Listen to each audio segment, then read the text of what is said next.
भारत शासन अधिनियम 1919 20 अगस्त 1917 को ब्रिटिश सरकार ने पहली बार घोषित किया कि उसका उद्देश्य भारत में क्रमिक रूप से उत्तरदायी सरकार की स्थापना करना है। क्रमिक रूप से 1919 में भारत शासन अधिनियम बनाया गया, जो 1921 से लागू हुआ। इस कानून को मांडव्यू चेम्स्फोर्ड सुधार भी कहा जाता है। तो चलिए जानते हैं कि इस अधिनियम की क्या क्या विशेषताएं थी। केंद्रीय और प्रांतीय विषयों की सूची की पहचान कर एवं उन्हें पृथक कर राज्यों पर केंद्रीय नियंत्रण कम किया गया। केंद्रीय और प्रांतीय विधान परिषदों को अपनी सूचियों के विषय पर विधान बनाने का अधिकार प्रदान किया गया, लेकिन सरकार का ढांचा केंद्रीय और एकात्मक ही बना रहा। इसने प्रांतीय विषयों को पुनः दो भागों में विभक्त किया, हस्तांतरित और आरक्षित।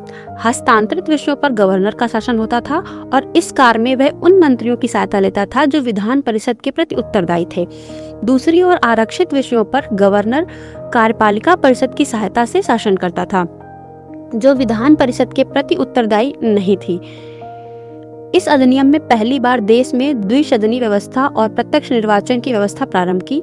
इस प्रकार भारतीय विधान परिषद के स्थान पर द्विसदनी व्यवस्था यानी राज्यसभा और लोकसभा का गठन किया गया। दोनों सदनों के बहुसंख्यक सदस्यों को प्रत्यक्ष निर्वाचन के माध्यम से निर्वाचित किया जाता था। इसके अनुसार वायसराय की कार्यकारी परिषद के 6 सदस्यों में से कमांडर इन चीफ को छोड़कर 3 सदस्यों का भारतीय होना आवश्यक था। इसने सांप्रदायिक आधार पर सिखों, भारतीय ईसाइयों, आंग्ल भारतीयों और यूरोपियों के लिए भी पृथक निर्वाचन के सिद्धांत को विस्तारित किया। इस कानून ने संपत्ति कर या शिक्षा के आधार पर सीमित संख्या में लोगों को मताधिकार प्रदान किया। इस कानून ने लंदन में भारत के उच्चायुक्त के कार्यालय का सृजन किया और अब तक भारत सचिव द्वारा किए जा रहे कुछ कार्यों को उच्चायुक्त को स्थानांतरित कर दिया गया।